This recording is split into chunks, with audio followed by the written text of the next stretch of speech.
नोएडा, दिल्लीच्या सीमेवर वसलेलं एक अल्ट्रा मॉडर्न शहर. उंच इमारती, मोठे मॉल्स आणि सक्सेसचं स्वप्न पाहणारी गर्दी. पण या चमचमत्या जगाच्या मागे लपलेली होती एक अशी जागा जिथे माणुसकीने स्वतःचा चेहरा गमावला होता. नोएडाच्या सेक्टर 31 मधला D5 नावाचा एक बंगला. बाहेरून अगदी शांत वाटणारा, पण त्या बंगल्याच्या मागच्या नाल्यातून उठणारा दुर्गंध भारताच्या सर्वात भीषण हत्याकांडाचे संकेत देत होता. इथे एक नव्हे, दोन नव्हे, तर तब्बल 19 निरागस जीव गिळंकृत झाले होते. वासनेने, क्रौर्याने आणि एका विकृत मानसिकतेने. पोलिसांना वर्षानुवर्ष तक्रारी मिळत राहिल्या, पण कारवाई मात्र शून्य. पण त्या दरम्यान प्रत्येक हरवलेलं मूल त्या नाल्याच्या काळोखात सामावलं जात होतं. ही आहे त्या बंगल्याची कहाणी, जिथल्या प्रत्येक भिंतीवर दडलेली आहे एका किंकाळीची सावली. ही आहे निठारी हत्याकांडाची खरी कहाणी, जिने भारताच्या इतिहासात काळी पानं लिहिली. नमस्कार मित्रांनो, केस फाइल्स मराठीमध्ये आपलं स्वागत आहे. पुढे जाण्या अगोदर आपल्या केस फाइल्स मराठी या चॅनलला नक्की सबस्क्राईब करा. या कहाणीची सुरुवात होते 2003 सालापासून. नोएडाच्या निठारी गावात एक असं ठिकाण जिथे बहुतांश गरीब, मजदूर आणि दैनंदिन मजुरीवर जगणारी कुटुंबे राहत होती. गावातील अरुंद गल्ल्या, छोट्या झोपड्या आणि दिवसभराच्या कष्टानंतर जगण्यासाठी झगडणारी माणसं दिसायची. पण या साध्या आणि शांत दिसणाऱ्या वस्तीमध्ये हळूहळू एक विचित्र भय पसरू लागलं. गावातील लहान मुलं आणि तरुण मुली एका मागोमाग एक अचानक गायब होऊ लागल्या. कधी खेळायला गेलेली मुलं परत आलीच नाहीत, तर काही तरुण मुली कामावरून परतत असताना रहस्यमयरित्या बेपत्ता झाल्या. प्रत्येक वेळी जेव्हा एखादं मूल किंवा तरुण मुलगी गायब व्हायची, तेव्हा पीडित कुटुंब पोलिसांकडे धाव घ्यायचं, मदतीची, न्यायाची याचना करत. पण पोलिसांचं वर्तन मात्र प्रत्येक वेळी एकसारखं असायचं, थंड, उदासीन आणि बेफिक्रीचं. कारण या सर्व ज्या तक्रारी येत होत्या त्या गरीब आणि मजूर वर्गातील कुटुंबांकडून होत्या, ज्यांच्या मागे ना राजकीय पाठबळ होतं, ना आर्थिक बळ, आणि म्हणून त्यांच्या आवाजाकडे कोणीच लक्ष द्यायचं नाही. प्रत्येक प्रकरणात पोलिसांचं उत्तर एकच असायचं: मुलगी कोणासोबत तरी पळून गेली असेल किंवा 2-3 दिवसात ती आपोआप परत येईल. त्यांच्यासाठी या गरीब घरातील मुलांचं बेपत्ता होणं हा काही गंभीर विषय नव्हता, तर फक्त रोजच्या कामातला एक नेहमीचा भाग होता.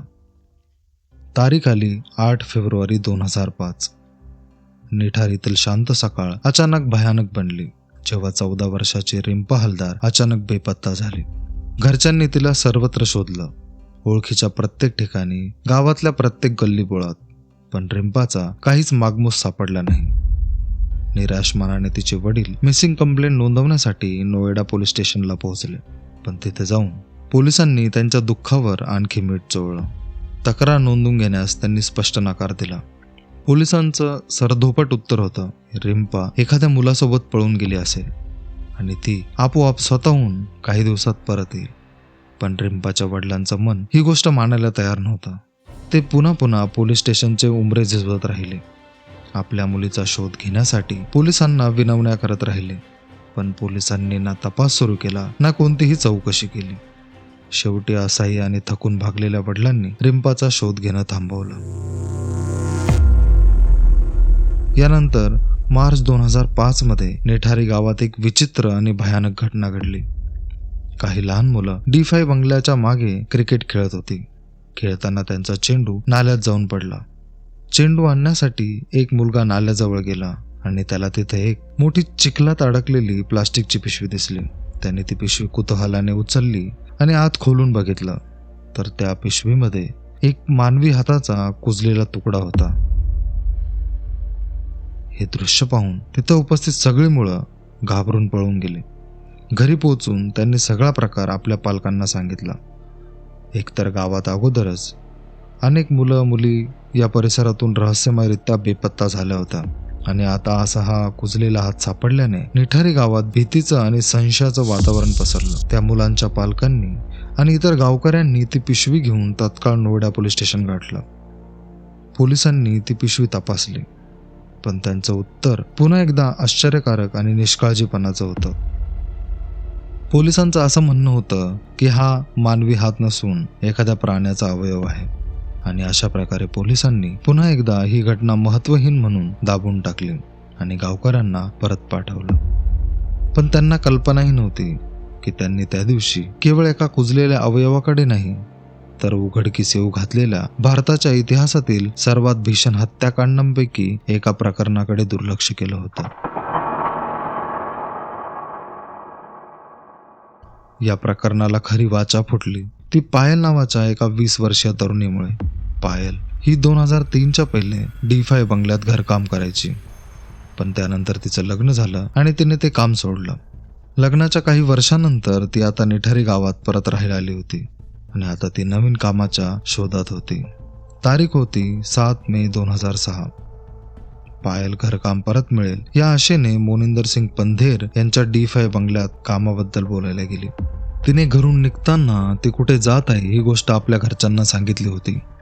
त्या दिवशी संध्याकाळ होत आली तरीही पायल घरी परतली नाही. तिच्या घरच्यांना काळजी वाटू लागली. तिला घरच्यांनी कॉल करण्याचा प्रयत्न केला, पण तिचा फोन बंद येत होता. काळजीने व्याकुळ झालेले पायलचे वडील नंदलाल यांनी थेट D5 बंगल्यावर जाऊन चौकशी केली. तेव्हा तिथे काम करणारा नोकर सुरिंदर कोली यांनी पायल इथे आलीच नाही असं त्यांना सांगितलं. नंदलाल यांना हे संशयास्पद वाटलं, कारण पायल स्वतः सांगून गेली होती की ती तिथंच जाणार आहे. यानंतर नंदलाल यांनी पायलचा सर्वत्र शोध घेतला, ओळखीच्या लोकांकडे, गावभर, प्रत्येक गल्लीत, पण पायलचा काहीच सुगावा लागला नाही. मग शेवटी नंदलाल यांनी नोएडा पोलीस स्टेशन गाठलं.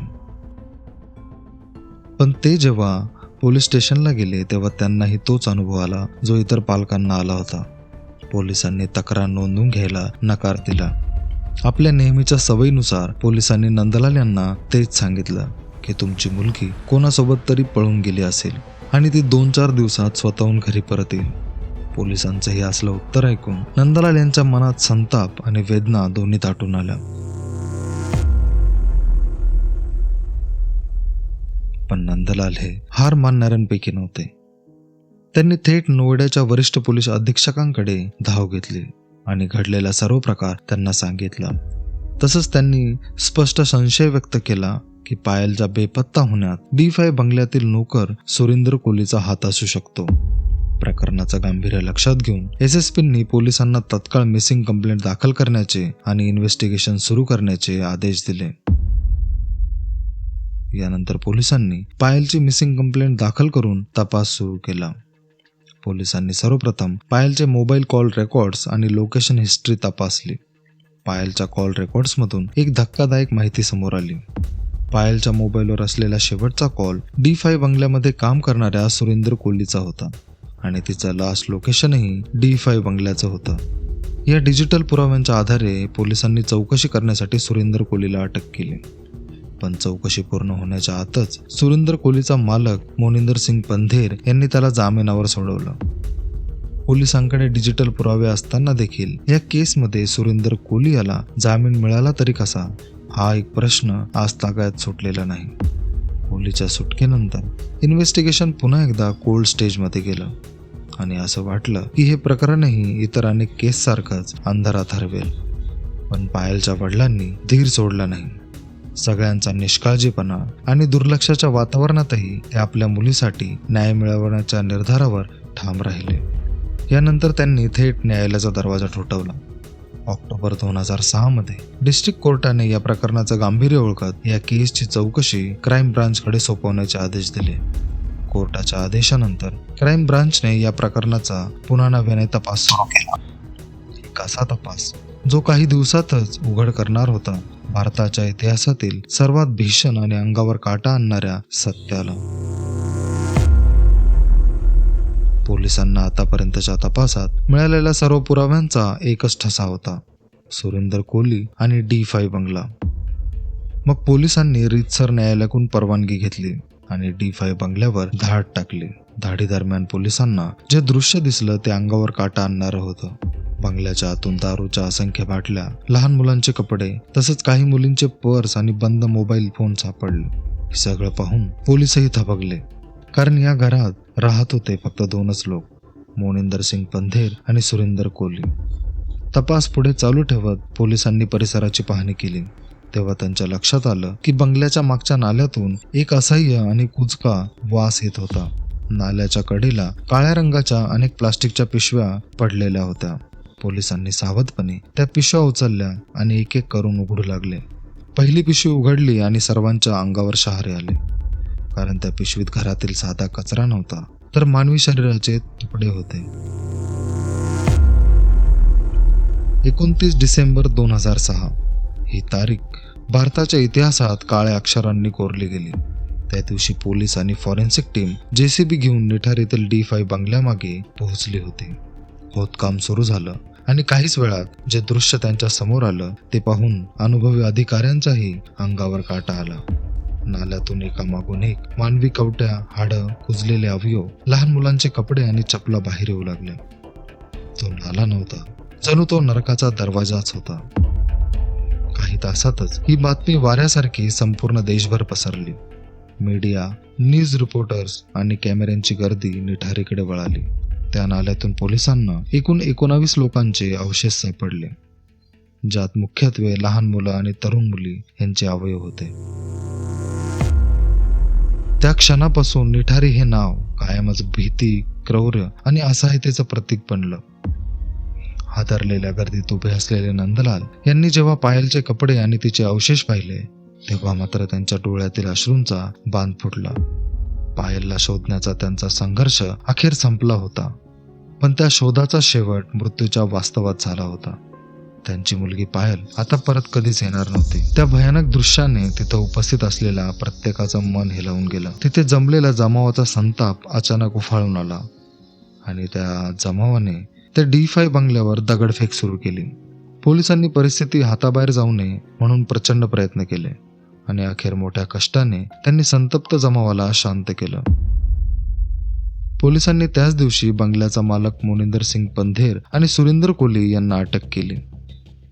सुरिंदर कोहली हा उत्तराखंडच्या अल्मोडामधून आलेला एक सामान्य कुक होता, तर मोनिंदर सिंग पंधेर हा एक श्रीमंत आणि रेप्युटेड बिझनेसमॅन होता. यानंतर पोलिसांनी दोघांची कसून चौकशी सुरू केली. मोनिंदर सिंग पंधेर हा आपल्याला ह्या प्रकरणाबद्दल काहीच माहीत नाही या एकाच जबाबावर टिकून राहिला. त्याचं म्हणणं होतं की तो कामानिमित्त नेहमी चंदीगडला किंवा नोएडाच्या बाहेर राहायचा आणि फक्त 2 महिन्यातून एखाद्या वेळेस या D5 बंगल्यावर यायचा. पोलिसांनी दोघांची स्वतंत्र चौकशी सुरू ठेवली. चौकशी दरम्यान अखेरीस सुरिंदर कोहली तुटला आणि जेव्हा त्याने कबुली दिली तेव्हा त्याने सांगितलेला प्रत्येक शब्द मानवी कल्पनेच्या आणि सहनशक्तीच्या पलीकडचा होता. त्याने कबूल केलं की 7 मे रोजी पायल कामाबद्दल चर्चा करण्यासाठी त्याच्याकडे आली होती. त्या भेटीत त्याचा संयम हरवला आणि त्यांनी पायलचा गळा दाबून तिची हत्या केली. कोहलीच्या कबुलीनुसार त्याने तिच्याबरोबर लैंगिक अत्याचारही केला होता. यानंतर त्याने मृतदेह नष्ट करण्याचा प्रयत्न केला आणि तो बंगल्याच्या मागच्या नाल्यात टाकला. यानंतर पोलिसांनी नाल्यातून मिळालेल्या इतर मानवी अवशेषांबाबत जेव्हा कोहलीला विचारणा केली तेव्हा सुरिंदर कोहलीने थरकाप उडवणारी कबुली दिली. त्याने सांगितलं की तो लहान मुलामुलींना चॉकलेट किंवा मिठाईचा आमिष दाखवून बंगल्यात बोलवायचा. निर्दोष मुलं त्याच्या प्रलोभनाला बळी पडून आत यायची. त्यानंतर तो त्यांना वरच्या खोलीत घेऊन जायचा आणि निर्दयपणे त्यांची हत्या करून त्यांच्यावर अत्याचार करायचा. त्याचं क्रौर्य इथंच थांबायचं नाही. तो फक्त हत्या करत नव्हता, तर नंतर तो सगळे पुरावेही नष्ट करायचा. त्याच्या विस्तृत जबाबांनुसार मानसशास्त्राच्या भाषेत सांगायचं झालं तर तो कॅनिबलिस्टिक टेंडन्सीज दाखवत होता. जणू त्याचं माणुसकीशी असलेलं नातं संपूर्णपणे संपलेलं होतं. त्याचं मन विकृतीच्या खोल गर्तेत बुडालं होतं. त्याच्या या कबुलीनंतर संपूर्ण तपास पथक हादरून गेलं, कारण त्याने केलेले अत्याचार आणि क्रौर्य मानवीपणाच्या मर्यादेपलीकडचं होतं. सायकोलॉजिस्टच्या मतानुसार सुरिंदर कोहली हा एक अत्यंत दुर्मिळ आणि भीषण मानसिक विकाराने ग्रस्त होता, ज्याचं नाव आहे नेक्रोफिलिया. हा असा मानसिक विकार आहे ज्यामध्ये व्यक्तीला मृतदेहांबद्दल लैंगिक आकर्षण वाटतं. या आजाराने ग्रस्त असलेल्या व्यक्तींना जिवंत माणसांपेक्षा मृतदेहांसोबत संबंध ठेवण्याची विकृत इच्छा निर्माण होते. मानसशास्त्रानुसार नेक्रोफिलियाचं मूळ एकाकीपणा, असंवेदनशीलता आणि मानसिक विकृतीत दडलेला असतो. अशा लोकांच्या मनात मृत्यू, वेदना आणि नियंत्रण याविषयी असामान्य आकर्षण असतं. ते बहुतेकदा वास्तव आणि कल्पना यातील सीमारेषा हरवतात. त्यामुळे त्यांच्या मनातील माणुसकीचा पूर्णतः नाश झालेला असतो. कोहलीच्या बाबतीतही हेच दिसून आलं.